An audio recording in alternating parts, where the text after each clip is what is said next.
en lien cette fois-ci avec Suez sur les enjeux et solutions pour une gestion durable de la ressource en eau. Je remercie Suez qui est un partenaire de longue date de l'ANEM qui est avec nous aujourd'hui. Donc, je crois que Rodolphe Vincent, le responsable des affaires publiques, est connecté avec nous. Et ce webinaire sera Bonjour. présenté par... Bonjour, je vous vois maintenant.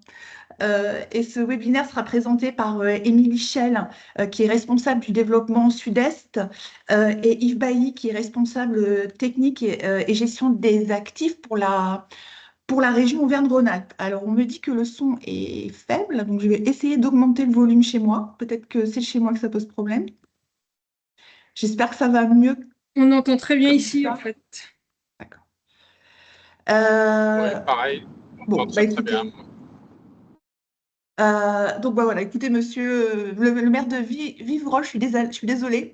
Je, je vais essayer de parler plus fort de ce fait-là. Donc sur les territoires de montagne, alors je dois excuser Jean-Pierre Vigier qui n'a pas pu se libérer ce matin pour des problématiques de réunion de dernière minute liées à une actualité politique dont on entend beaucoup parler actuellement. Euh, les territoires de montagne sont particulièrement exposés aux effets du changement climatique avec un impact évident sur la ressource en eau, un enneigement plus faible, une fonte des neiges plus rapide, un recul des glaciers, une perturbation des débits de cours d'eau, des sécheresses et des précipitations plus intenses et plus fréquentes. Voilà. À ce contexte de pression sur la ressource en eau s'ajoute celui de la saisonnalité et de la multiplication des usages, notamment en hiver. Donc aujourd'hui, Suez va nous présenter des solutions concrètes pour accompagner les élus dans leurs projets de gestion durable de l'eau, en présentant notamment des retours d'expérience autour de la data décision. Il sera aussi proposé de faire un focus sur les innovations développées plus particulièrement en région Auvergne-Rhône-Alpes, notamment sur la collecte des eaux usées et la protection du milieu naturel.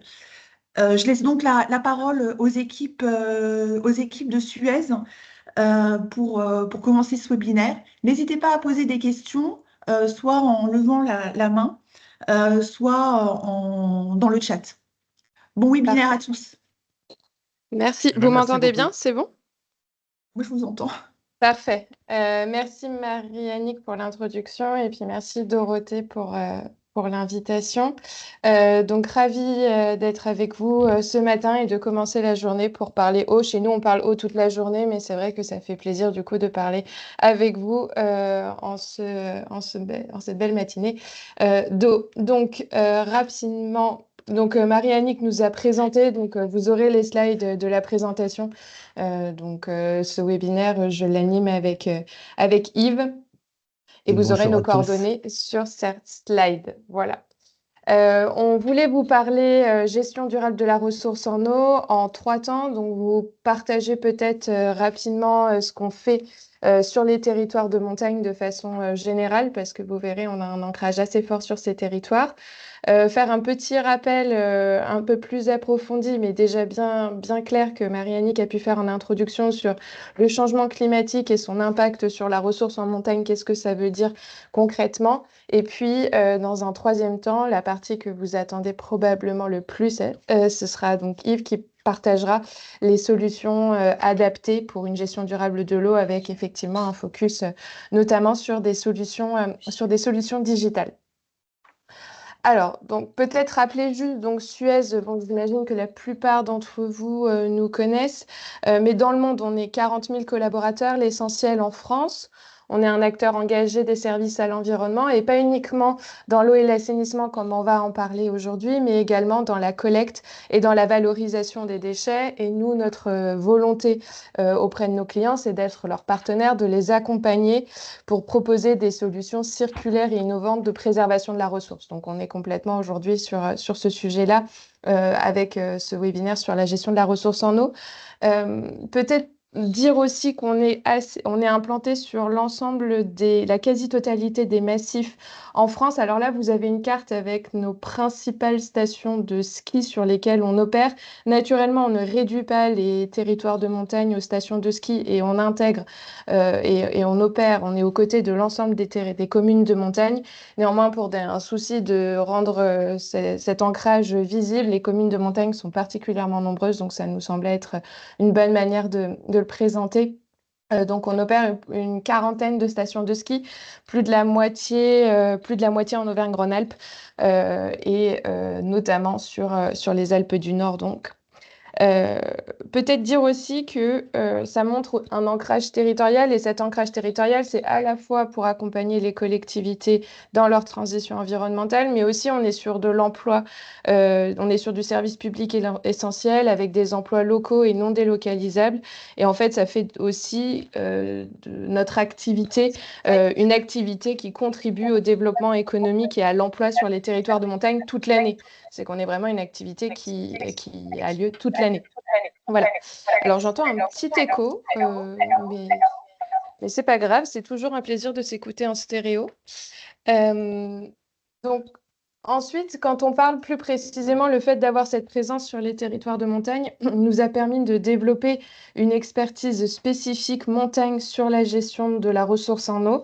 Alors, les premières neiges sont bien arrivées maintenant et les stations ont commencé progressivement à ouvrir. Donc, je me suis dit que le flocon de neige, c'était pas mal pour présenter ce que c'est l'expertise montagne en eau. Donc, c'est déjà comprendre des enjeux spécifiques parce que vous le savez bien mieux que moi, les enjeux de la ressource en eau sont bien différents quand on est en territoire de montagne que quand on est en plaine, avec un double enjeu naturellement environnemental, mais aussi économique qui est un petit peu particulier.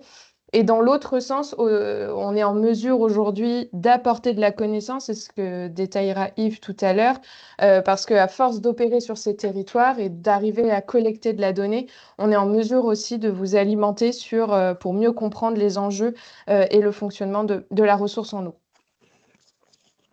Le deuxième point d'une expertise montagne, c'est que exploiter en montagne les installations de gestion d'eau, c'est pas simple tous les jours. On est quand même sur des infrastructures qui sont parfois difficiles d'accès, notamment avec les conditions climatiques. Et donc, on a des équipes qui sont formées et équipées pour intervenir en toute sécurité sur les ouvrages. Par exemple, je pense au Ménuire, Val Thorens et au Belleville. Le plus haut point de captage, il est à 2600 mètres. Donc, on se doute bien que voilà, il y a quand même une nécessité de connaissance du terrain et de matériel qui est indispensable. Le troisième axe d'une expertise pour montagne de gestion durable de la ressource en eau, c'est la saisonnalité, notamment en hiver où la fréquentation des stations de ski peuvent être multipliées par 10, voire par 20, ce qui nécessite bien sûr de réussir à dimensionner des installations à la bonne taille pour gérer ces pics de saisonnalité. Et c'est vrai que les chiffres sont assez parlants. Je pense par exemple aux Pyrénées, à Font-Romeu, Font-Romeu Pyrénées 2000. La population, elle est multipliée par 10 en saison touristique. Et donc, la consommation d'eau potable, elle passe de 900 mètres cubes jour à 3000 mètres cubes jour. Donc, ça demande quand même des installations dimensionnées en conséquence. Un quatrième point, c'est la sobriété et sensibiliser à la sobriété des usages. C'est indispensable pour éviter les conflits d'usage. Et puis, c'est d'autant plus important qu'on remarque, et ça, c'est pour le coup un élément qui est à la fois spécifique à la montagne, mais aussi au littoral. C'est qu'en fait, les touristes, quand ils viennent en vacances, ils oublient quelques petits gestes du quotidien. Et on le voit beaucoup sur les déchets, notamment sur la qualité du tri des déchets, mais on le voit également en eau, dans le domaine de l'eau, où en fait, ils consomment davantage, ce qui peut poser encore de nombreux sujets. Donc voilà, pour autant, on a des touristes qui sont normalement plutôt ouverts et en admiration de l'environnement naturel qui les entoure. Donc, ça peut aussi être un bon endroit pour sensibiliser. Et nous, on fait très régulièrement dans les périodes de pic touristique des sensibilisations, aussi bien dans l'eau et dans les déchets pour le coup. La ressource et le milieu naturel, naturellement, sont à préserver et c'est primordial. Donc, on fait en sorte de rejeter une eau qui soit dépolluée au milieu naturel pour préserver les ressources, la qualité des cours d'eau. Et ce, malgré les fluctuations des populations qui, comme on le verra, peut avoir aussi un impact sur les qualités de rejet et la manière dont on traite l'eau en station d'épuration. Et puis enfin, un dernier point, mais c'est le dernier point, mais ce n'est pas des moindres et qui va, je pense, être amené à prendre aussi de plus en plus de place aujourd'hui. C'est l'anticipation et le cas échéant, la protection des risques et aléas, parce qu'on voit bien qu'on a des événements climatiques qui sont de plus en plus intenses, de plus en plus extrêmes. Et donc, il y a vraiment un enjeu au-delà de l'atténuation, comme on dit souvent sur les émissions carbone, il y a un vrai enjeu d'adaptation sur les risques et les aléas liés à l'eau. Donc voilà, juste pour peut-être, je ne sais pas s'il y a des questions à ce stade, c'était peut-être pour repréciser ce que ça veut dire de gérer durablement la ressource aussi dans le mode de fonctionnement qu'on peut avoir en opération, dans l'opérationnel en fait. Et après, on parlera des solutions digitales. Donc j'ai l'impression qu'il n'y a pas de questions. En fait, je ne suis pas sûre de les voir s'il y en a. Donc je me dis que je continue et s'il y en a, Marianne, Dorothée, vous me faites signe et vous me dites stop. Oui, on vous indiquera s'il y a des questions. Oui. Parfait. Donc, deuxième, peut-être rapidement, rappeler des éléments de constat sur le changement climatique. C'est vrai que la montagne est souvent décrite comme les châteaux d'eau de la planète. On estime que c'est à peu près entre 60 et 80% des ressources en eau douce dans le monde. Et pour autant, c'est le territoire, enfin le type de territoire le plus exposé au changement climatique du fait des activités humaines qui, associées aux effets du changement climatique sur les températures et la pluviométrie, entraînent une vulnérabilité sur la ressource en eau, à la fois sur sa quantité, mais aussi sur sa qualité. Et les deux sont vraiment à avoir à l'esprit. Donc, on va rentrer rapidement sur chacun des sujets. Augmentation des températures, bon ça je pense que c'est tout le monde en tant que citoyen le ressent. La particularité en milieu de montagne, c'est que plus l'altitude est élevée, plus le réchauffement climatique est intense. Et c'est chiffré. Je trouvais ça intéressant de vous le partager. Pour prendre l'exemple par exemple des Pyrénées, tous les 10 ans, les Pyrénées gagnent 0,57 degrés, tandis que les plaines affiche des hausses de température de 0,18 degrés. Donc ça, c'est un vrai sujet du lien entre l'augmentation de l'altitude et l'augmentation des températures qui est d'autant plus importante. En région, et surtout, l'augmentation des températures fait que, et sera aussi, donne des événements climatiques qui sont plus fréquents, plus intenses, plus longs, et c'est tout le sens du petit graphique que vous avez à gauche, qui est pour le coup sur Auvergne-Rhône-Alpes, où vous voyez, je ne sais pas si, ah oui, là, vous voyez la canicule de 2003, dont tout le monde, je pense, se souvient. Et vous voyez les projections jusqu'à 2100. Et donc, on voit bien qu'elles vont être plus longues, plus importantes et donc plus intenses au final, ce qui, bien sûr, a des impacts, notamment sur les sols et la ressource en eau. Quels impacts donc? Des impacts à la fois sur les nappes, les eaux souterraines, et ce couplé à, comment dirais-je, à la à la pluviométrie aussi qui change, c'est-à-dire qu'on va avoir des précipitations des régimes de précipitations qui évoluent avec plus de pluie en hiver, moins de précipitations en été, des intensités aussi qui vont varier dans le sens où, et qui ont naturellement un impact dans la mesure où les pluies plus fortes ne vont pas faciliter l'infiltration des eaux dans dans les sols et donc permettre la recherche de nappes et se coupler à un phénomène d'évapotranspiration qui augmente sous l'effet de la hausse des températures. Deuxième impact sur les eaux superficielles, Donc, bien sûr, il y a une diminution de l'enneigement qui peut s'évaluer à plusieurs niveaux. Une diminution en stock. Par exemple, le stock neigeux printanier se réduit de 20 kg par mètre carré par décennie d'après Météo France. Donc, au niveau du stock, au niveau de la limite pluie-neige qui remonte, une hausse de 1 degré provoque une remontée de la limite pluie-neige de 150 mètres environ. Et puis une fonte des neiges qui arrive plus tôt dans la saison et de façon plus rapide. Un autre effet au-delà de l'enneigement, c'est la réduction de l'alimentation des cours d'eau dans les nappes des cours d'eau par les nappes l'été, les réductions des étiages, des niveaux d'étiage, et puis les reculs des glaciers, qui est un sujet au long cours, et en fait au long cours pas tant que ça, mais qui pourrait modifier complètement l'équilibre hydrologique en montagne, puisque je ne le savais pas moi-même, les scientifiques estiment que l'ensemble des glaciers alpins situés en dessous de 3800 mètres pourraient disparaître d'ici la fin du siècle. Donc, ça fait quasiment tous les glaciers des Alpes, par exemple, qui pourraient disparaître. Mais vous en faites pas, après, on bascule sur les solutions on arrête le discours alarmiste, hein. Mais bon, c'est bien de savoir d'où on vient, et un peu où on va pour mettre les solutions en face. Et puis, comme je disais, il y a un sujet au niveau de la quantité de la ressource en eau, mais il y a aussi un sujet de qualité. C'est un enjeu pour l'ensemble des territoires, mais notamment pour les territoires de montagne qui abritent plus de 25% de la biodiversité terrestre. Donc, il y a un vrai enjeu du rejet, de la qualité de rejet en milieu naturel. Et donc, la ressource en eau qui se dégrade aussi sous l'effet de nouvelles pollutions qui arrivent. Et ça va dans les deux sens, c'est-à-dire qu'il y a de la pollution de montagne qui descend en plaine et de la pollution des plaines qui remonte vers les montagnes sous l'effet notamment de l'évaporation, du vent, des précipitations. Et la réduction des débits entraîne une augmentation de la concentration des polluants qu'on peut trouver dans les cours d'eau. Donc ça, c'est aussi un enjeu.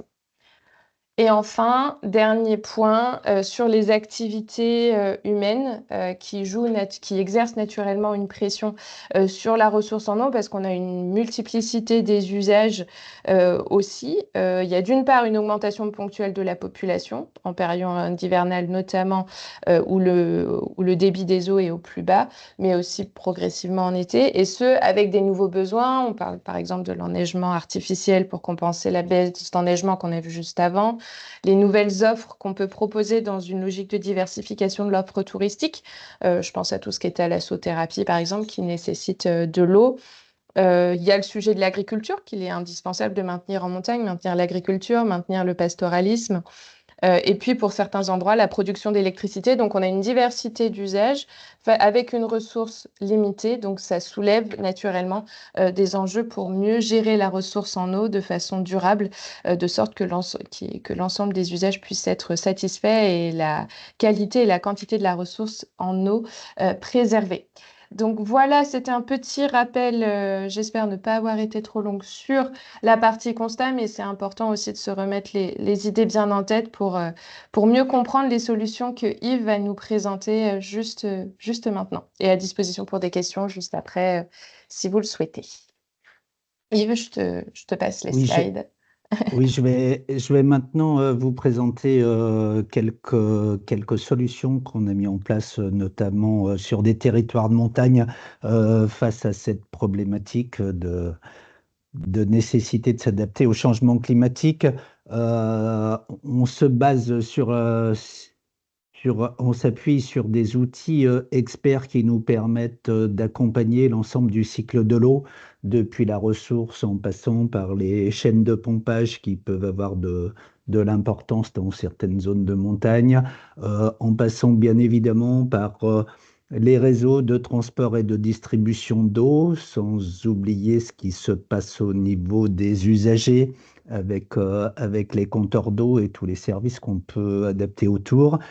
Et ensuite, je vous présenterai en deuxième partie quelques exemples aussi sur le cycle de l'assainissement, pour voir un petit peu les solutions qui peuvent être adaptées au niveau de la collecte des eaux usées, du traitement des eaux usées, éventuellement la réutilisation des eaux usées traitées, et la surveillance des rejets dans le milieu naturel, de manière à s'assurer que les services d'eau et d'assainissement n'aient pas d'impact important ou néfaste sur le milieu naturel, ce qui est une attente de plus en plus importante compte tenu des difficultés que le milieu naturel peut avoir à s'adapter aux étiages sévères aux très grosses périodes de pluie que l'on peut connaître avec le dérèglement climatique. Je vais commencer par un petit zoom sur le côté ressources en eau et pompage sur la partie production de l'eau potable en vous présentant quelques exemples de solutions qui sont disponibles grâce à l'analyse de la data de l'ensemble de la donnée, des capteurs, des automates, des systèmes de télésurveillance, des installations qui nous permettent de faire de la gestion prédictive de la ressource en eau. Euh, Excusez-moi, euh, de manière à ce qu'on puisse travailler sur une gestion partagée de la ressource, éviter les conflits d'usage, même si c'est plutôt que de parler de conflits d'usage, c'est une bonne répartition des usages qu'il faudrait évoquer, tout en veillant à la sécurité de l'approvisionnement en eau pour tous les usagers, et notamment en période de forte fréquentation touristique. Sans oublier le côté qualité de l'eau potable qui reste importante à surveiller. Donc, nos outils experts, une petite précision sur leur mode de fonctionnement.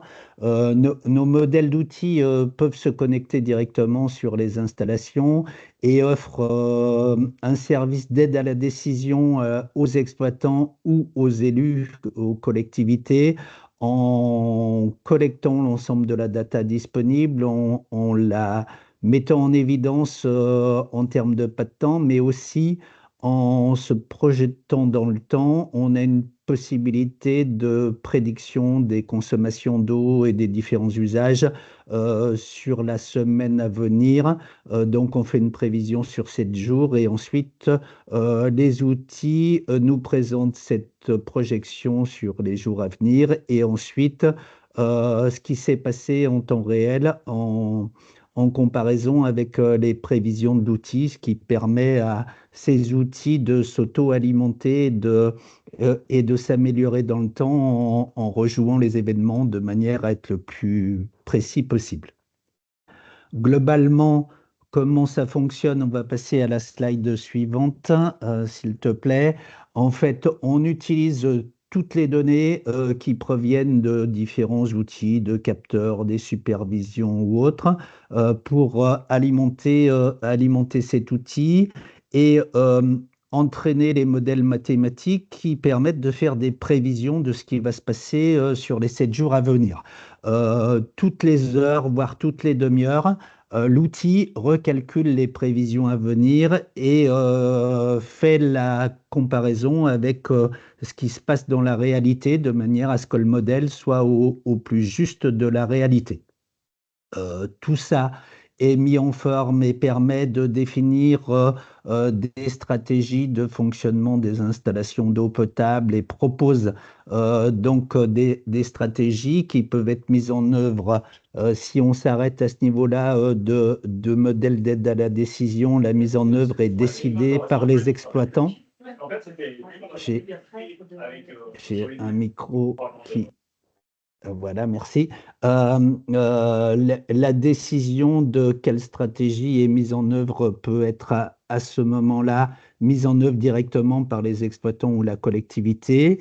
Et si on veut aller plus loin, l'outil peut aller jusqu'à prendre la main sur les installations par le module pilotage, où là, pour le coup, on n'a pas besoin d'intervention humaine et c'est le système informatique qui génère les démarrages, les arrêts de pompe pour activer la meilleure stratégie d'utilisation de l'eau potable en fonction de la situation à l'instant T. Très concrètement, après cette petite présentation, quelques exemples de cas d'usage.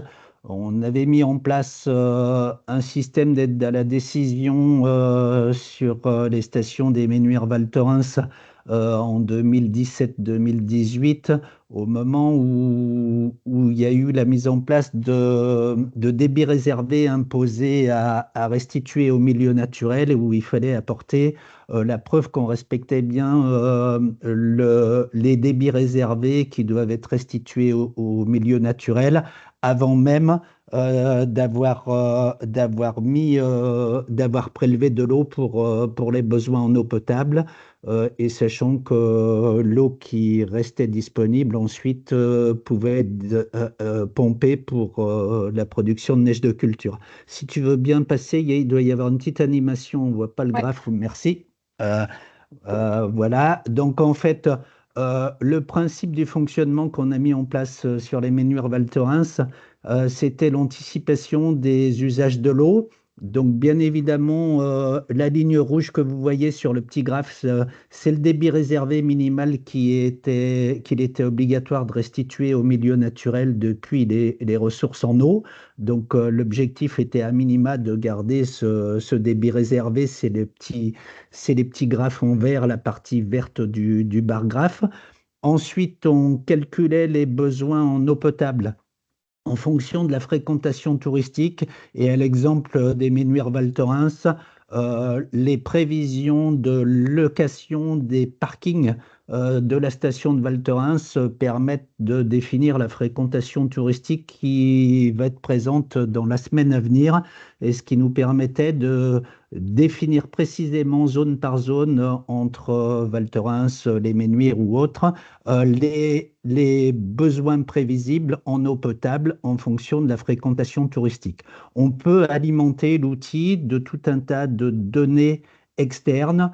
On a fait des tests avec des boucles de circulation qui étaient sur les routes ou autres. On peut se connecter avec euh, tout- toute data qui permet de nous aider à approcher la fréquentation touristique, ce qui nous permet d'être très fin en termes de prévision des besoins en eau jour par jour et en fonction des fréquentations touristiques réelles. Et ensuite, pour l'exemple des Ménuires Val Thorens, puisque les quantités excédentaires d'eau qui étaient disponibles dans les captages peuvent être utilisées pour les pompages en vue des remplissages des stockages pour préparer la neige de culture. L'outil nous permettait, heure par heure, de définir les quantités qui restaient disponibles et qui étaient utilisables pour la neige de culture, de façon à optimiser les usages et à éviter tout conflit entre les utilisateurs. Voilà un exemple de solution qui peut être mise en œuvre. Autre exemple, maintenant on a des outils qui sont alimentés et complétés par des algorithmes d'intelligence artificielle, ce qui nous permet de faire plein de choses et qui nous ouvre un champ des possibles très important. À titre d'exemple, sur la station de Courchevel, qui a 18 captages d'eau potable dans différentes zones de la station, qui sont essentiellement des captages gravitaires et qui peuvent être complétés pour la période de pointe d'activité par une usine de production d'eau potable à partir d'un lac de montagne, d'une réserve qui sert aussi pour la neige de culture. On a une usine de nanofiltration pour faire de l'eau potable à partir de cette réserve d'altitude. Et il se trouve que sur Courchevel, on a quelques ressources en eau qui, en période de pointe touristique vers le mois de février, peuvent présenter des légers dépassements des normes de qualité, notamment au niveau des sulfates. L'outil suit l'intégralité des données des différents sites, est capable de faire des capteurs virtuels de suivi de la quantité de sulfate. On transpose la quantité de sulfate à partir d'autres éléments facilement mesurables. Et ça nous permet, grâce à cet outil, de faire des mélanges d'eau et d'activer telle ou telle ressource, de façon à garantir en permanence la distribution d'une eau conforme aux différentes normes sanitaires. On a cet exemple sur Courchevel, sur d'autres régions en France. Ça nous permet d'anticiper les problématiques de pesticides ou de métabolites de pesticides. On a pas mal d'exemples qui fonctionnent. Et si je me transpose Excusez-moi, parce que je fais un deux petit... choses en même temps. Donc, voilà. En même temps, Si je je suis en me, train de prendre des photos si, d'un webinaire de Suez. si C'est je pour me ça que je me suis mis transpose sur un le petit peu téléphone. plus loin, merci. Si je me transpose sur l'arc méditerranéen, ça nous permet aussi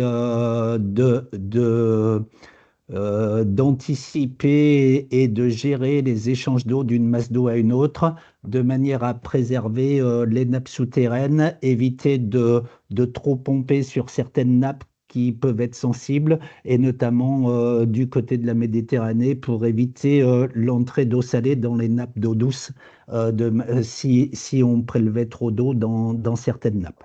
Donc vous voyez, le principe de nous permet de faire plein de choses qui peuvent être adaptées à la particularité du territoire et notamment aux particularités des territoires de montagne.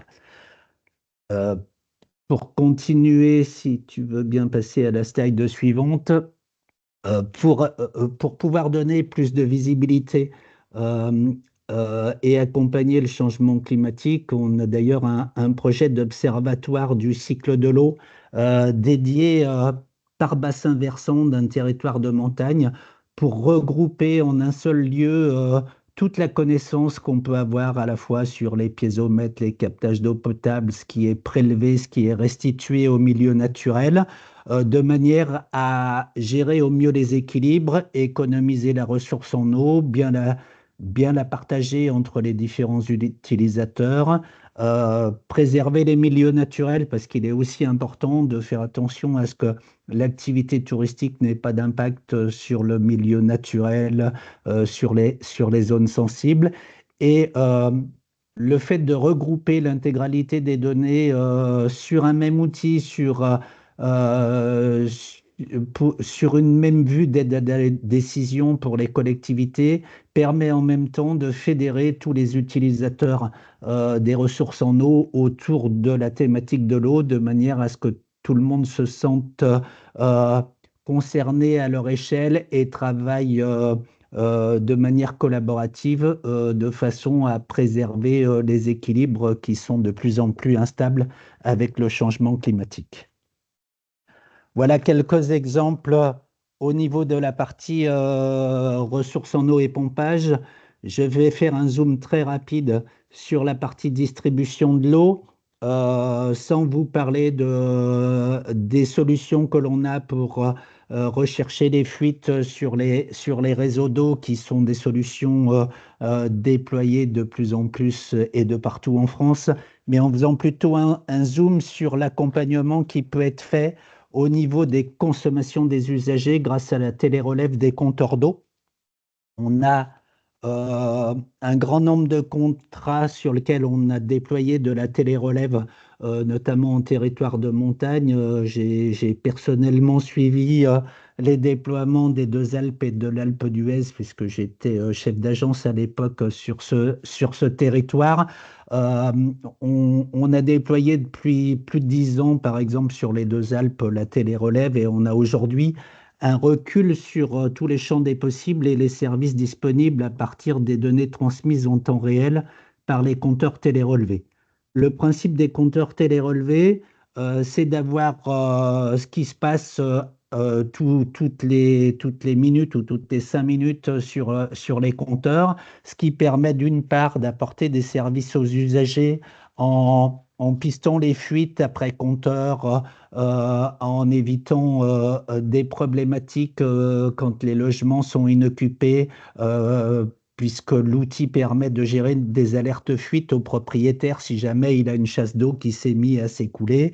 On a plein de choses qui peuvent être mises à disposition des usagers, des habitants, des entreprises.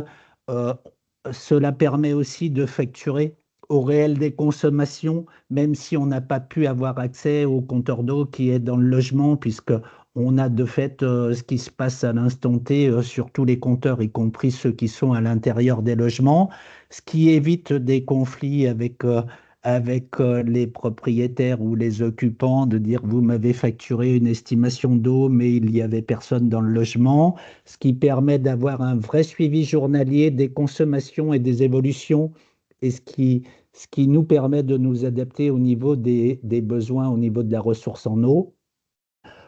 Donc, pour les usagers, il est évident qu'il y a un intérêt.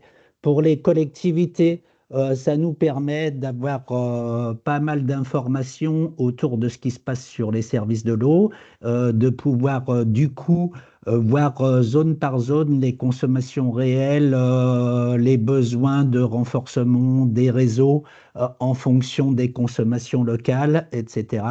Et ce qui apporte une image d'un territoire attractif digitalisé. Et bien sûr, pour les exploitants, ben, ça nous permet d'être le plus efficace possible et d'avoir une vision temps réel de ce qui se passe sur le réseau d'eau, puisque l'on compare les quantités mises dans le réseau, mises en distribution avec les quantités d'eau utilisées par les utilisateurs en temps réel, ce qui nous permet de s'assurer de l'absence de fuite, d'absence d'événements anormaux arrivés sur le réseau. Donc tout ça nous permet aussi, si on va rester 30 secondes sur la slide précédente, de proposer, si la collectivité le souhaite, une adaptation tarifaire avec la mise en place de tarification saisonnière, si la collectivité le souhaite, puisqu'en fait, la problématique, notamment en zone de montagne, c'est qu'on dimensionne l'ensemble des installations pour la semaine de pointe d'activité des vacances de février. Les coûts d'entretien, d'exploitation du service sont essentiellement des coûts fixes, quelle que soit la fréquentation touristique. Et il est parfois opportun de mettre en place une tarification saisonnière pour ne pas faire supporter trop le coût du service aux habitants permanents des zones de montagne au détriment des consommations saisonnières. Il y a un certain nombre d'appartements qui ont des taux de fréquentation qui restent faibles. Et si on se contente d'avoir un prix de l'eau identique toute l'année et permanent, le logement qui est occupé une semaine dans l'année va très peu contribuer au coût du service de l'eau et de l'assainissement par transposition. On a déployé d'ailleurs, si on passe à la slide d'après, un outil qu'on appelle OnConnect Tourisme qui, à partir des données des compteurs d'eau, nous permet d'avoir une vision très complète des facteurs d'affluence, de la fréquentation touristique par zone, par rue par exemple, et ce qui permet de donner une visibilité à la collectivité des besoins d'adaptation. On l'a mis en place par exemple sur les deux Alpes, ça permet de se rendre compte que certains quartiers ou certaines rues étaient assez délaissés, ce qui peut permettre à la collectivité de prendre la décision de faire une opération de restructuration du quartier pour redynamiser le quartier si besoin est. Et les données rue par rue, par exemple, peuvent permettre d'adapter les services en fonction de la fréquentation. Des rues qui subitement ont beaucoup de touristes à l'instant T peuvent nécessiter d'avoir un renfort de la collecte des ordures ménagères, un renfort du nettoyage des rues ou autre, et ça permet, en fonction de la fréquentation touristique zone par zone, de s'adapter d'adapter tous les services aux besoins réels des usagers à l'instant T. Ce qui rend le territoire bien évidemment plus attractif parce que le touriste a en permanence le bon niveau de service en fonction de la fréquentation du quartier. Si on continue maintenant en direction de la collecte des eaux usées et du traitement avant restitution au milieu naturel, Là aussi, on a tout un tas d'outils qui nous permettent de gérer de façon spécifique les installations. Et je vais zoomer sur deux innovations qu'on a mis en place sur la région Auvergne-Rhône-Alpes.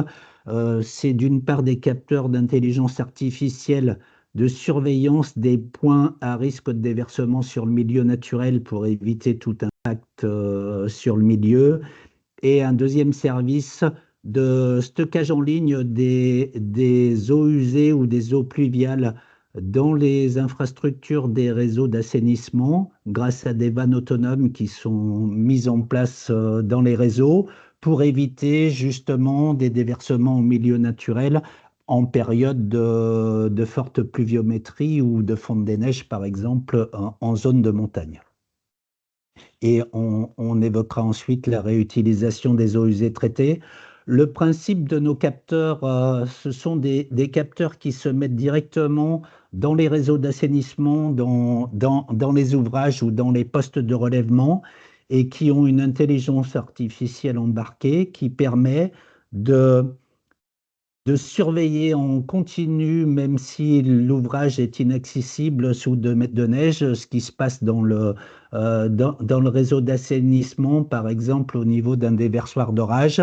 L'outil prend des photos régulièrement, il a une caméra embarquée et un petit ordinateur embarqué qui vérifie qu'on n'ait pas de déversement de temps sec au milieu naturel. Si on a un déversement de temps sec, nos outils digitaux associés, on dispose de la lame radar météo en temps réel et ça nous permet d'avoir une alerte en cas de fonctionnement anormal et de risque d'impact sur le milieu naturel. On a aussi une surveillance des encrassements, des postes de relevage, des choses qui sont disponibles grâce aux algorithmes embarqués avec les outils. Donc vous voyez que c'est l'intelligence artificielle qui nous permet aujourd'hui de renforcer la surveillance des ouvrages sensibles. On va tester ces capteurs-là sur des captages d'eau potable en altitude pour s'assurer que tout est en état normal et pour pouvoir faire des visites virtuelles à la demande depuis le bureau, voir ce qui se passe dans les ouvrages de manière à s'assurer que tout est en état normal. On a des photos d'une qualité fantastique qui nous permet de faire des prédiagnostics sans avoir besoin de se déplacer sur le terrain.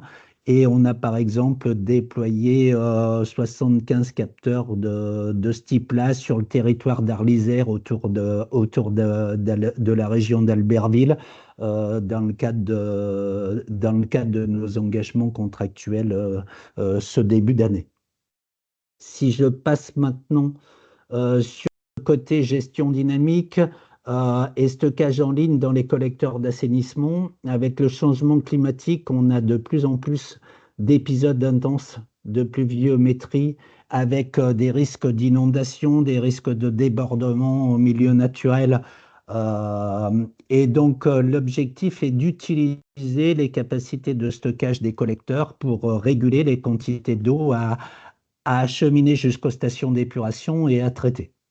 Là, je vous mets un exemple au budget agglomération sur la région d'Oyonnax dans le Haut-Jura, où en fait la collectivité avait un niveau de rejet par temps de pluie au milieu naturel qui était excessif par rapport à la législation, puisque normalement on doit avoir par temps de pluie moins de 5% des eaux usées qui se déversent en moyenne annuelle sur le milieu naturel, et on était légèrement au-delà des 5%.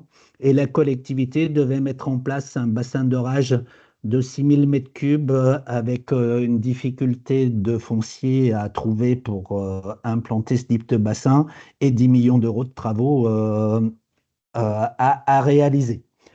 On a réussi à substituer cet ouvrage en mettant une vingtaine de vannes autonomes dans le réseau d'assainissement et en créant des zones de stockage dans les collecteurs pour remplacer cet ouvrage. Et pour 10 fois moins cher, on a réussi à faire le même effet de stockage. Et on est aujourd'hui passé en 2024 à environ 2% des rejets par temps de pluie, ce qui fait qu'on est largement conforme par rapport à la législation.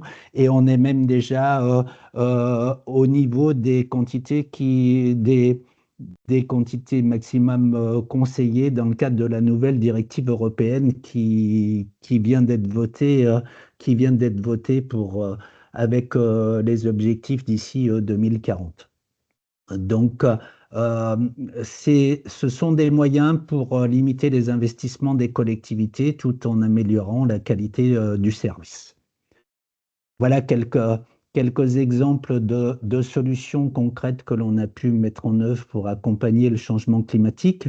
Mais aujourd'hui, après, on peut aussi se poser la question de dire comment faire pour mieux utiliser le cycle de l'eau et faire de l'économie circulaire avec la réutilisation des eaux usées traitées.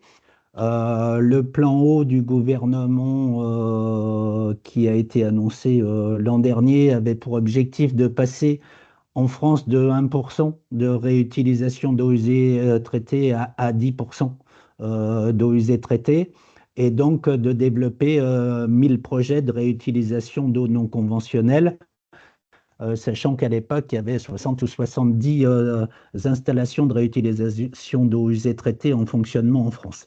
On est plutôt en retard au niveau européen en termes de réutilisation des eaux usées traitées, alors qu'il faut réduire la pression sur la ressource en eau, économiser l'eau potable, bien partager la ressource en eau, et on dispose d'une ressource naturellement présente avec les infrastructures, les tuyaux, et qui nous permet de faire une réutilisation de cette ressource.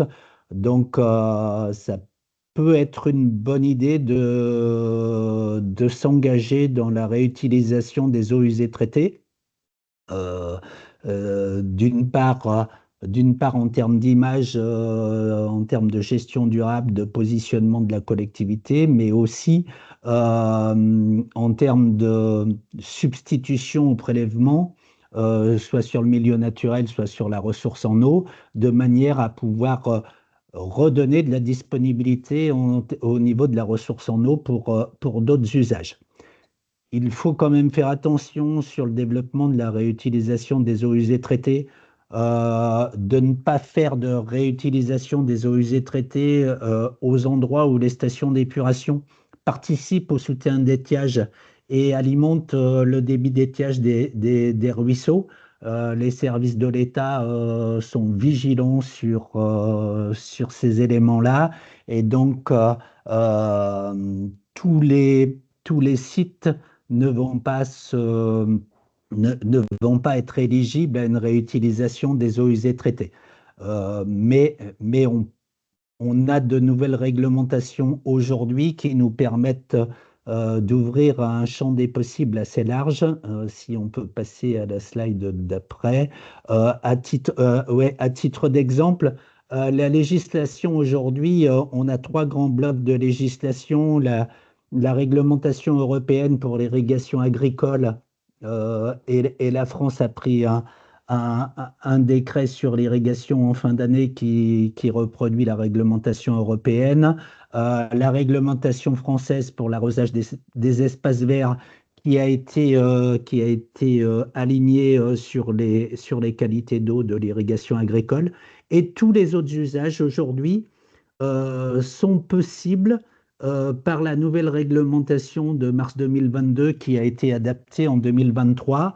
En fait, la seule chose qui est interdite, c'est d'utiliser les eaux usées traitées sur de la production directe d'eau potable ou de la production indirecte d'eau potable, et tout le reste est potentiellement autorisé par la réglementation. Ça peut être bien sûr les arrosages de golf ou autres, comme on peut penser rapidement, l'irrigation agricole, mais ça pourrait être l'utilisation des eaux usées traitées avec un traitement complémentaire pour alimenter des zones de stockage en vue de produire de la neige de culture. La réglementation ne l'interdit pas. Il faut simplement démontrer l'innocuité, l'absence de risque sanitaire sur la filière, mais le champ des possibles est aujourd'hui ouvert. Aujourd'hui, on n'a pas d'exemple concret d'utilisation en montagne. On avait fait on avait fait un projet pilote et une étude sur Chamonix en 2018 ou 2019, avant le Covid, sur l'innocuité sanitaire pour produire de la neige de culture à partir des eaux usées traitées, mais pour le moment, ce n'est pas allé plus loin. On a aujourd'hui plutôt des exemples de réutilisation des eaux usées traitées sur des golfs, sur du nettoyage de collecteurs d'assainissement ou autre. Là, à titre d'exemple, c'était un projet qui avait été piloté dans le cadre d'un projet de l'Agence de l'eau Rhône-Méditerranée-Corse.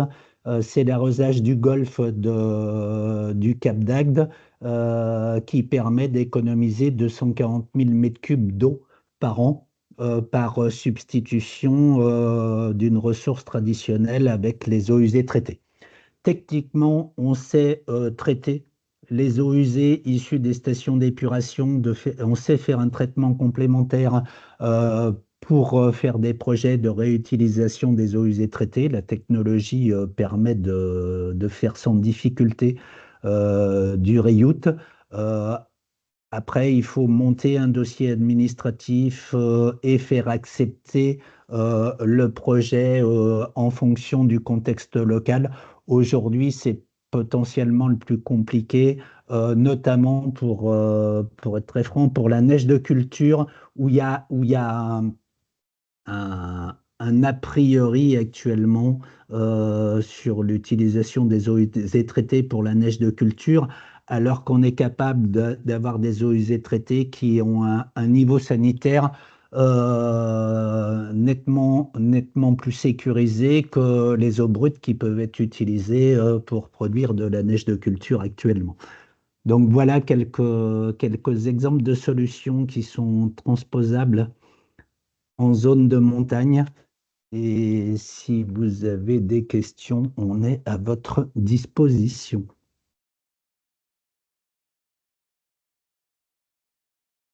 Alors, il y a une question dans le chat de Monsieur Faranque. Que se passe-t-il pour le lavage voiture en station-service? C'est très concret. Actuellement, les stations de lavage pour les voitures sont plutôt à l'eau potable, me semble-t-il. Mais par l'absurde, si on démontre qu'on peut substituer, qu'on a une installation de réutilisation des eaux usées traitées, ça doit être faisable à condition d'avoir des niveaux sanitaires, enfin des niveaux de traitement complémentaires assez importants, puisque là, sur les lavages de voitures, vous avez des risques d'aérosols, donc il faut avoir un traitement sanitaire de l'eau usée traitée, faut aller jusqu'à la classe A de l'eau usée traitée, de manière à ne pas avoir de risques sanitaires par les aérosols. Mais potentiellement, ça serait jouable. Après, aujourd'hui, pour aller jusqu'à une innocuité sanitaire totale dans le cadre d'une utilisation avec des aérosols, je pense qu'économiquement, l'installation de traitements complémentaires des eaux usées traitées serait anti-économique par rapport à ce type d'utilisation. C'est après une question d'équilibre économique, mais réglementairement, c'est envisageable. Qu'est-ce que ça représente comme investissement? Alors, en fait, quand vous faites de l'utilisation d'eau usée traitée en classe B qui permet de l'arrosage d'espaces verts, quand il n'y a pas de problématique d'aérosol, une installation de traitement à 10 ou 20 mètres cubes heure, c'est 150 à 200 000 euros de traitement complémentaire en sortie de station d'épuration pour vous donner un ordre d'idée. Si vous allez sur des traitements de classe A, il faut aller jusqu'à de l'ultrafiltration, des traitements membranaires qui sont beaucoup plus coûteux, où là, on monte tout de suite sur des projets qui dépassent vite le million d'euros. Il y a des projets du côté de Cannes-Mougins sur Nice qui sont des projets très sécuritaires, mais qui là concernent des gros débits Et comme il y a une grosse pression sur l'arc méditerranéen, on va vers ces projets-là. En zone intérieure, c'est plus compliqué de mettre ce type de projet en place. Il y a un projet il y a un Reyout qui fonctionne avec des bonnes qualités qui a dû coûter un peu plus d'1 million d'euros sur Orléans, où ils font de l'arrosage d'un parc floral, ils font de l'irrigation de vergers, etc. Enfin, il y a plusieurs projets en France qui sont fonctionnels, mais il faut trouver l'équilibre économique, sachant que les projets sont subventionnés à condition de faire de la substitution d'eau potable. Et si c'est un projet pour de nouveaux usages, il n'y a pas de subventionnement de l'Agence de l'eau. Aujourd'hui, les projets de Reyout sont subventionnés à 50% si c'est de la substitution d'un usage d'eau potable. Mais alors justement, vous disiez qu'il n'y avait pas d'exemple pour l'instant de projet de Reyout en montagne. C'est une raison financière, c'est une raison parce qu'on entend beaucoup le développement de la Reyout sur les communes du littoral, ou en tout cas on voit que ça pousse. Il y a même un programme du CEREMA sur le développement de la Reyout au niveau du littoral. Est-ce qu'en montagne, c'est parce que c'est aussi le débit ne serait pas suffisant, ou en tout cas, enfin voilà, est-ce Alors, qu'il y a une problématique particulière? Alors, la principale problématique, c'est qu'on est en tête de bassin versant, donc les ruisseaux ont des fois des étiages sévères, et donc les administrations considèrent que le rejet des eaux usées traitées permet de faire le soutien d'étiage des petits ruisseaux. Ça, c'est un premier point. Et au niveau de l'État, il est effectivement fléché essentiellement l'arc méditerranéen en priorité, parce qu'on n'a justement pas cette problématique de soutien d'étiage, puisque si vous Suite à la prenez mer. Cannes, Nice ou autres, les rejets se font en mer actuellement et on n'a pas ce conflit, alors qu'ils ont une problématique d'entrée du biseau salé dans les terres. Il y a des projets aussi, par exemple, de faire de la réinjection de nappes avec des eaux usées traitées pour repousser le biseau salé. Donc c'est évident que les gros projets sont essentiellement sur l'arc méditerranéen, mais à titre d'exemple, sur Auvergne-Rhône-Alpes, nous, on est en train de déployer 3 projets de Reyout. Il y en a un sur Montélimar avec de l'utilisation pour de l'arrosage espace vert, les besoins des réseaux d'assainissement, du nettoyage de la fourrière, de l'agglo, des box du chenil, des choses comme ça. On a un projet sur Poncin dans l'Ain, en limite du Jura, où là c'est pour l'arrosage d'un stade et l'arrosage des espaces verts.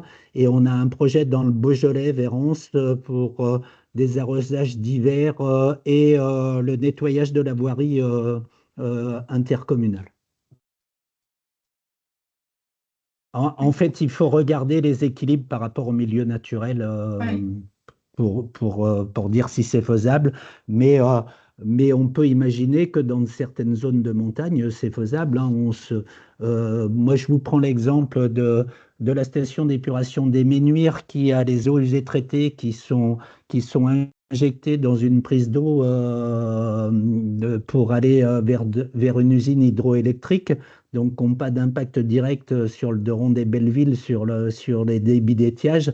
On pourrait très bien imaginer un Reyout sans qu'il y ait de déséquilibre vis-à-vis du milieu naturel. D'accord.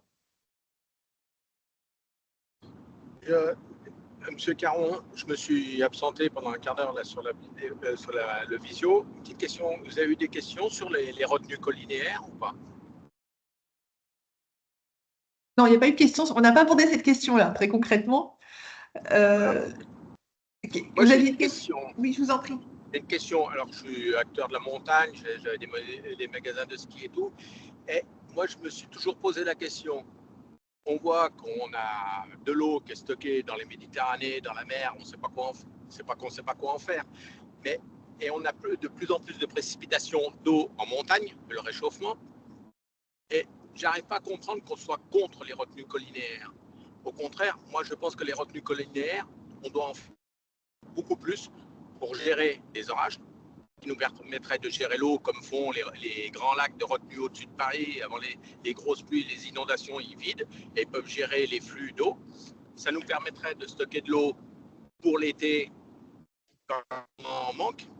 Ça permettrait de gérer les ruisseaux quand on est en période un peu sèche, de gérer de l'eau. Ça permettrait d'avoir de l'eau potable en plus. Moi, j'habite une station où il y a 40 ans, on livrait de l'eau avec des camions alors que les stations n'étaient pas très grandes. Et maintenant qu'on n'a plus de problème d'eau parce qu'on a des retenues collinaires et on a une production d'eau potable qui est suffisante. Et ça permettrait de gérer beaucoup de choses, de faire des micro-centrales électriques.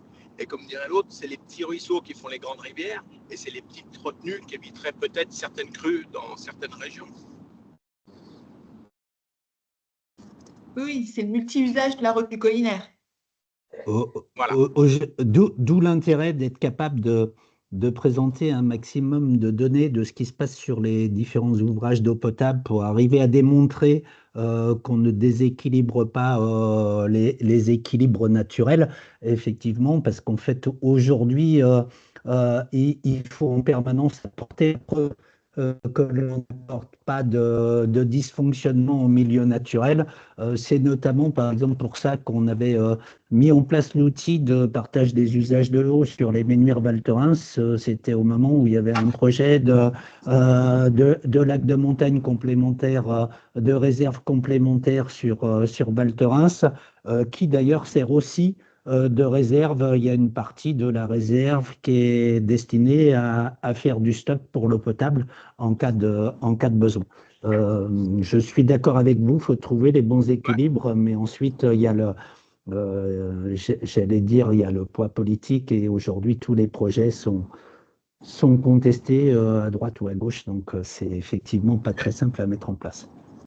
Oui, mais je pense qu'à un moment donné, c'est à vous, gestionnaires des eaux comme ça, qui doivent faire remonter ces problèmes-là, parce qu'on se fait tirer à boulet rouge dans les stations pour les retenues collinaires, alors que je pense que c'est au contraire bien plus bénéfique que d'amener des problèmes.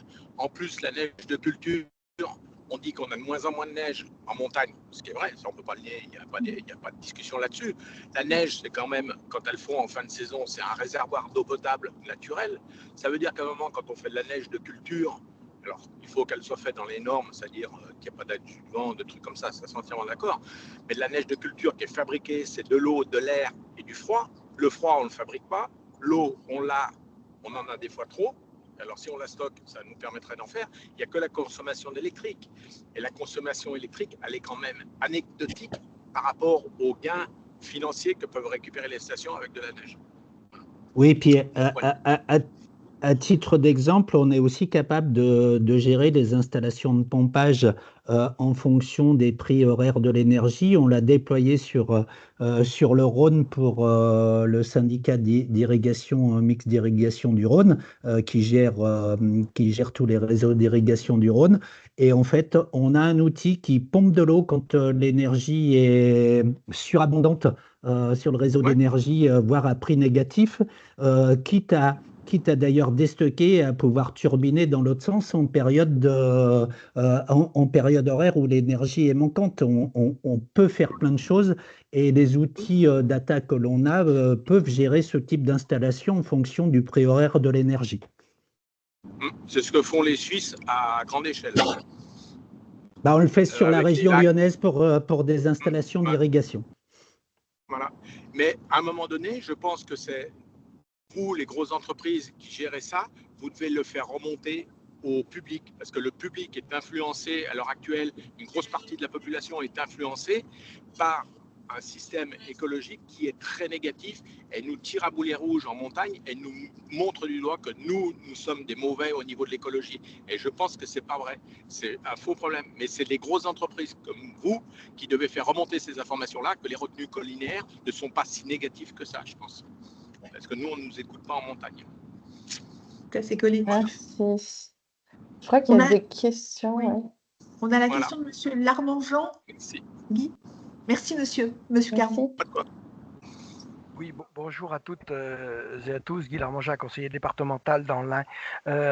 Moi, je crois, comme mon collègue qui vient d'intervenir précédemment, que nous, élus de la montagne, il faut qu'on arrive à dissocier le débat sur, les retenues collinaires qu'on pourrait mettre en place comme ça, notamment en zone de montagne, des bassines immenses et qui seraient remplis pour partie par pompage dans la nappe phréatique. Je crois que ce qui choque vraiment le grand public, c'est ça, c'est si jamais on pompe dans la nappe phréatique pour remplir des retenues. Par contre, qu'on soit capable, nous, de stocker les surdébits de nos torrents de montagne me paraît indispensable. Indispensable déjà pour limiter les inondations dans les zones en dessous, c'est-à-dire dans les plaines, et on en voit malheureusement de plus en plus et de plus en plus violentes. Et puis deuxièmement, pour X activités, alors notre collègue évoquait la neige, c'est pas effectivement le sujet forcément le plus facile à faire passer écologiquement, mais aussi ne serait-ce que pour l'élevage, pour l'alpagisme et tout ça, et puis de pouvoir renvoyer peut-être même dans les milieux naturels au fil des saisons sèches, et puis après il y a tout ce qui tourne autour de l'agriculture, bien évidemment, qui est primordial. Je partage votre point de vue. Ça peut être un bon moyen de faire du soutien d'étiage l'été et d'avoir moins d'impact sur le milieu naturel. Merci en tous les cas à l'intervenant parce que ça fait plaisir d'entendre certaines personnes qui sont quand même un peu plus réalistes. Et d'entendre par exemple de dire que les retenues collinaires en montagne sont remplies par la nappe phréatique, il faut être fort quand même, de la part de certains écolos. Ça veut dire qu'on pompe la nappe phréatique 5000 mètres plus bas quand même, ou 4000 mètres.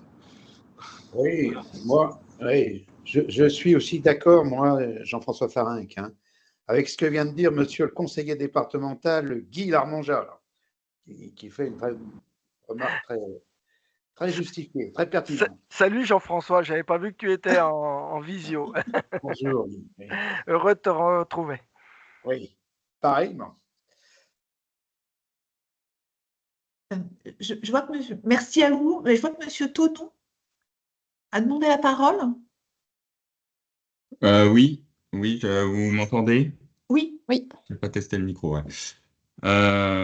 Donc oui, Baptiste Tonon, au service environnement de la DTT de Savoie. J'aimerais pas doucher l'enthousiasme des intervenants précédents, mais il y a quelques raisons au fait qu'il serait difficile quand même d'envisager des développements massifs de retenues collinaires en montagne. Nous, voilà, on le voit en tant que service instructeur un peu tous les jours. Donc, il faut quand même avoir conscience que je pense que, par exemple, envisager du développement massif de retenues pour de la gestion de crues sur des territoires de montagne, ça serait quand même un peu illusoire en termes de dimensionnement, tout simplement. Je pense que les retenues qu'on est en capacité de faire en montagne, vu le foncier disponible et vu les problèmes géotechniques, serait très très loin de pouvoir significativement écrêter des crues telles qu'on les connaît en montagne. Surtout que les retenues ne sont pas non plus faites pour encaisser des flux d'eau qui seraient extrêmement chargés sur les torrents de montagne. C'est ce qu'on a. Généralement, les gestionnaires de retenues aiment bien avoir plutôt de l'eau propre et peu chargée qui rentre dans leur retenue. Et je pense devrait revoir un peu la conception si elle devrait vraiment servir d'écrêteur de crues. Et puis tout simplement, après, c'est des questions de foncier. C'est qu'en montagne, avoir des terrains qui sont adaptés pour l'implantation de retenues, des retenues d'importance, c'est qu'il faut des terrains quand même plutôt plats à l'origine. Et qu'en montagne, les terrains plutôt plats, ils sont très disputés. Donc soit pour faire de l'urbanisme aussi, soit tout simplement, ils sont occupés par des milieux humides intéressants, puisque quand il y a un replat, c'est des lieux privilégiés pour que l'eau, justement, s'accumule potentiellement, et ça donne des milieux qui sont souvent très intéressants et qu'il est difficile de détruire, quand bien même, voilà, il y aurait un bien fondé derrière, mais qui serait probablement assez discutable quand même. Enfin, bref, c'est que ça génère des discussions qui sont pas si évidentes. Mais voilà, les terrains potentiellement intéressants pour des retenues, ils sont déjà occupés par des milieux qui sont très intéressants et qui rendent sûrement beaucoup de services qu'on ne voit pas, notamment les zones humides en termes de soutien d'étillage aussi, et en termes de gestion des risques de crue et de stabilité du terrain. C'est sûrement assez efficace aussi, au moins autant qu'une retenue. Donc, je dis pas, voilà, que c'est sûrement une solution de toute façon qui va être amenée à se développer parce qu'en montagne, elle présente sûrement effectivement des intérêts sur la manière de gérer l'eau pour les usages et la manière dont ça va évoluer avec le changement climatique, avec effectivement des répartitions qui vont changer dans l'année euh, et donc des coûts d'eau qui seront probablement effectivement importants. Donc, je suis effectivement d'accord pour dire qu'on n'est pas sur les problématiques de retenue qu'on rencontre, enfin sur les méga bassines, que c'est pas du tout des choses de même nature et que enfin, il faut considérer les retenues comme un outil en montagne qui peut être pertinent au cas par cas. Euh, Par contre, voilà, je préférais juste tempérer sur le fait que l'implantation d'une retenue, c'est toujours un choix. C'est l'endroit où on la met en général, on perd aussi quelque chose. C'est pas aussi simple euh, de dire qu'on peut envisager un développement massif. Voilà, on perdra toujours quelque chose en face. Euh, donc c'est des choix d'occupation de territoire. Ça peut être un outil pertinent par endroit.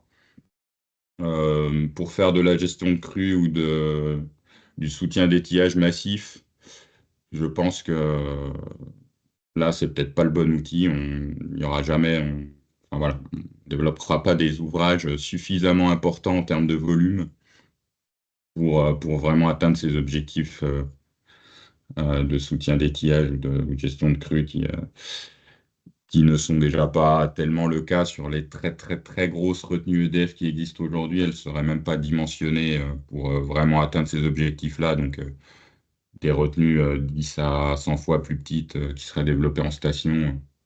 Très concrètement, je pense qu'elle ne serait pas suffisamment dimensionnée. Voilà. Merci. Guy, vous avez redemandé la parole? Oui, merci Marie-Nick. Oui, on entend bien évidemment vos interrogations, Monsieur Tonon, sans souci.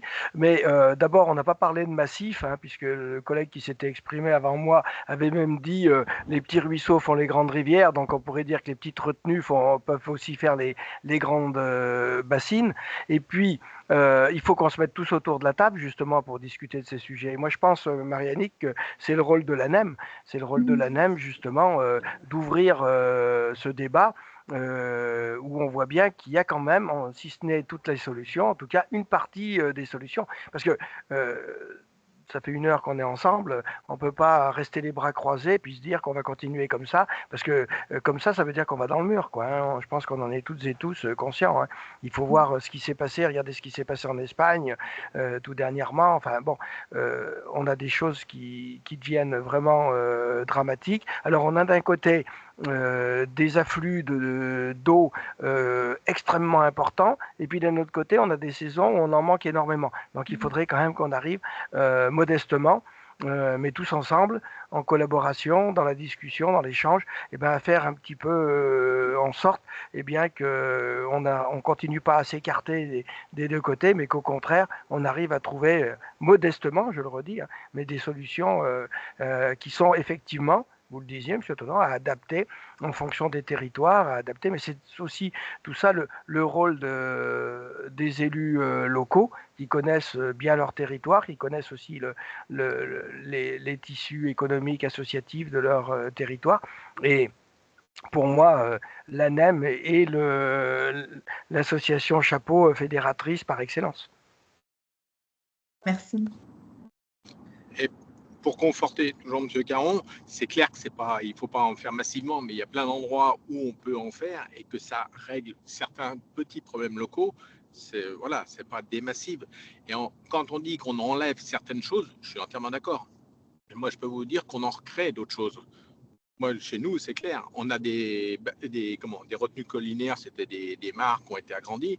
Il y a des plantes qui avaient disparu du monde et qui sont revenus, des nénuphars en montagne qui n'existaient plus, qui sont revenus dans ces lacs. Il y a un lac, nous, qu'on a dans notre station, vous serez incapable, vous venez autour, de savoir que c'est une retenue collinaire et que c'est un lac qui est touristiquement est un intérêt. Il y a du poisson, il y a de la vie autour, il y a les animaux, il y a tout. On perd toujours quelque chose, mais on gagne aussi des fois certaines choses. Et je ne parlais pas de massif, mais je pense qu'au local, il y a des choses à faire pour gérer certaines petites crues et surtout se faire du stockage d'eau. L'eau, si on ne la stocke pas en montagne, elle est dans la Méditerranée et elle nous sert à rien. Si on garde, moi j'ai une station, on est dans une station de ski, on n'a plus de problème d'eau potable grâce à ça. Et notre service d'eau potable est relié avec une commune avoisinante qui n'a pas d'eau potable, pas de retenue. Et nous, on les aide à ce niveau-là, au niveau de l'apport de l'eau. Et après, gravitairement, on peut alimenter les vallées. Donc on peut gérer de l'eau en haut, comme un château d'eau, comme sont fait les barrages, et ainsi de suite, mais à petite dimension. Et quand il y a les lacs sont trop pleins et qu'on vide parce qu'il va y avoir des orages qui arrivent, on peut créer, avec des micro-centrales électriques, créer de l'électricité. Et ça apporte à tout le monde. Il ne faut pas faire ça facilement, mais je pense que localement, ça peut être fait. Et le problème qu'on a à l'heure actuelle, c'est quand on parle retenue collinaire, c'est le fusil par certaines associations et tout, alors que c'est un faux problème. Ça devrait être dans le sens contraire et qu'on en discute, parce qu'il y a plein d'endroits où on pourrait en mettre et ça aiderait les populations locales et de vallées aussi. Voilà. Merci en tous les cas. Merci. Est-ce qu'il y a d'autres questions, éventuellement même sur la présentation qui a été faite par nos partenaires de Suez? Oh, ils ont été très bons, alors. On peut les féliciter. C'est ce qu'on va se dire. C'est vrai, c'était intéressant. C'était intéressant. Ils vont pouvoir demander une augmentation. C'est la même ou c'est eux qui vont demander une augmentation? Je ne sais pas. On peut le faire également s'ils sont timides.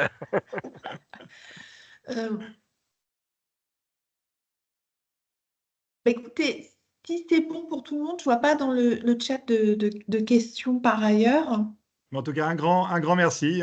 On a le plaisir à préparer et à dialoguer avec vous. Et puis, on est à votre disposition pour poursuivre nos échanges sur ces questions. On vous Merci à transmettra des vous. slides. Merci à vous. Merci à vous. Merci. Bonne journée. Merci très bonne beaucoup. journée. Bonne journée et Merci. à bientôt pour un Merci. nouveau webinaire. Au revoir. Merci, au revoir.